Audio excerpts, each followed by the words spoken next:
નમસ્કાર મિત્રો શું અધિકારીઓ છે રમત રમી ગયા? શું અધિકારીઓની મહેરબાનીથી આ તમામ આરોપીઓ પહેલવાન થઈને બેઠા હતા?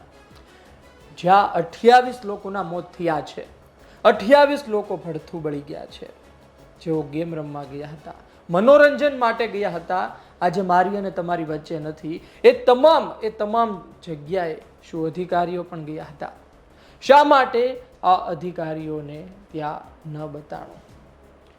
ફાયર એનઓસી હતું નહીં, આગ લાગે છે તો બુઝાવવા માટેના સાધનો નહોતા, ઓલવવા માટેના સાધનો નહોતા, તો આ અધિકારીઓ કયા ચશ્મા લગાવીને ગયા હતા કે આ વસ્તુ ન બતાણી?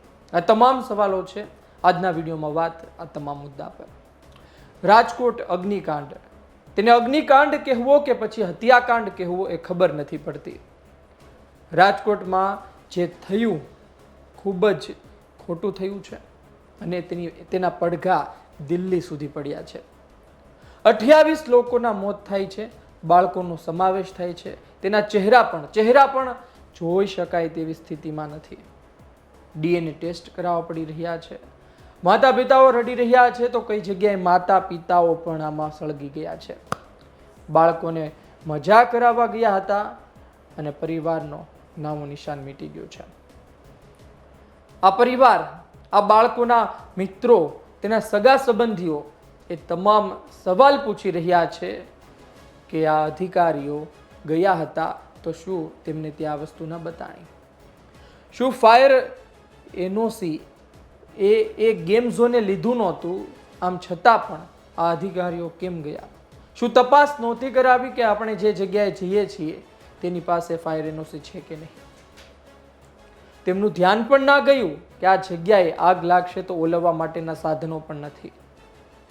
આ કેટલાય સવાલો છે. આ તમામ સવાલ વચ્ચે તમે જુઓ તો આ તસવીરમાં અરુણ બાબુ કે જેઓ તાત્કાલિન કલેક્ટર છે રાજકોટના, તેઓ ડાબેથી ત્રીજા જોવા મળશે. અમિત અરોરા તત્કાલીન રાજકોટ મનપા કમિશનર છે, જેઓ જમણેથી બીજા જોવા મળશે. બલરામ મીણા, જેમને તમે જાણો છો, તત્કાલીન રાજકોટ એસપી છે, જમણેથી ચોથા છે, અને પ્રવીણ મીણા તત્કાલીન ડીસીપી ઝોન 1 ડાબેથી પાંચમા છે. આ તમામ અધિકારીઓ તમને ત્યાં જોવા મળશે. આ તમામ અધિકારીઓ સાથેનો જે ફોટો છે એ ફોટો પણ ઇન્સ્ટાગ્રામમાં આ ગેમ ઝોનના એકાઉન્ટમાંથી પોસ્ટ કરવામાં આવે છે. જ્યારે આ પ્રકારની હોનારત થાય છે ને, ત્યારે સવાલ કરવામાં આવે છે કે શું થયું, શા માટે થયું, કોના દ્વારા થયું, આ પાછળ જવાબદાર કોણ છે? પરંતુ એક વખત જે નિયમો છે ને તેનું પૂરેપૂરું પાલન કરવામાં આવે ને તો પણ આ પ્રકારના કિસ્સા 50 થી 70% સુધી અટકી શકે છે તેવું લોકો કહે છે. પ્રોબ્લેમ જે છે, મુશ્કેલી જે છે કે નિયમોનું પૂરેપૂરું પાલન થતું નથી. આજે આગ લાગી 25 તારીખે, માનીએ છીએ કે આગ લાગી, કુદરતી વસ્તુ છે, આગ લાગે, કદાચ બેદરકારી, પણ આ આગ લાગી તો ત્યારબાદ જો તેની પાસે પૂરા સાધનો હોત તો આ આગ ઓલવી શક્યા હોત, તેનું સ્ટ્રક્ચર એ પ્રકારનું હોત તો લોકો પણ બહાર નીકળી શક્યા હોત. પરંતુ નહીં, નિયમો નેવે મૂકીને કામ કરવાની પદ્ધતિ આજકાલ ખૂબ જ ચાલી રહી છે.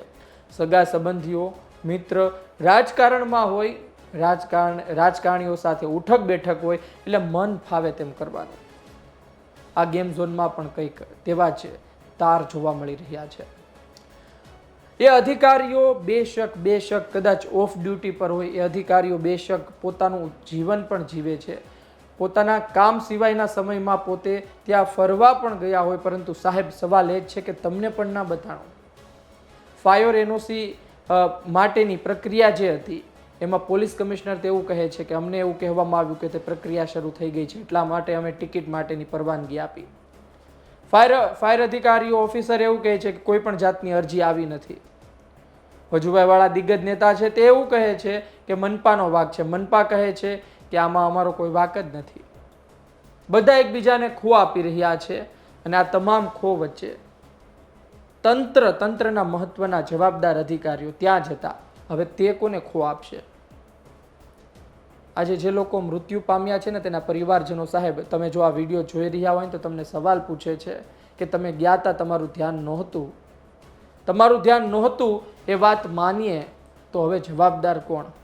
તમારું ધ્યાન નહોતું, મનપા જવાબદાર નથી, નેતાઓ જવાબદાર નથી, ફાયર અધિકારીઓ જવાબદાર નથી, પોલીસ કમિશનર પોતે પણ ખંખીરી નાખે જાત, તો જવાબદાર કોણ? શું જવાબદારી લોકો જ છે કે જેઓ ટિકિટ લઈને અંદર ગયા મનોરંજન માટે? આપના જવાબની રાહ રહેશે. કોણ જવાબદાર?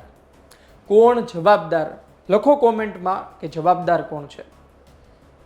આ તમામ અધિકારીઓ છેલ્લે સુધી સવાલમાં રહેશે જ્યાં સુધી એ પોતે આ બાબતને લઈને કોઈ ના બોલે. કારણ કે સવાલ તો 100% થશે, કારણ કે 28 લોકોના મોતની વાત છે. જોતા રહો ગુજરાત તક.